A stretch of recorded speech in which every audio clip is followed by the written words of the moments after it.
Cancer আক্রান্ত স্ত্রীকে divorce দিয়ে 18 দিনের মাথায় স্বামীর দ্বিতীয় বিয়ে রাজশাহীতে। সামাজিক মাধ্যমে তীব্র ক্ষোভ। সংবাদের বিস্তারিত অংশ নিয়ে জননী টেলিভিশন ডেস্ক রিপোর্টের সঙ্গে আছি আমি মুনমুন জ্যোতি। ছাত্র জীবনের ভালোবাসাকে পরিণতি দিলেও স্ত্রীর কঠিন বিপদে পাশে থাকলেন না স্বামী।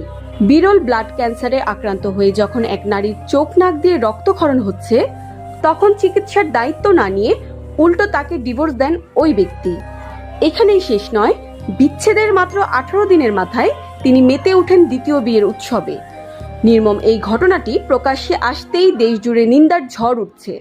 বর্তমানে একদিকে ক্যান্সারের মরণ কামড়, অন্যদিকে স্বামীর এমন আচরণে দিশেহারা ওই নারী বাঁচবার আকুতি জানিয়েছেন। উন্নত চিকিৎসার খরচ জোগাতে সমাজের সর্বস্তরের মানুষের সাহায্য চেয়েছেন অসহায় এই নারী।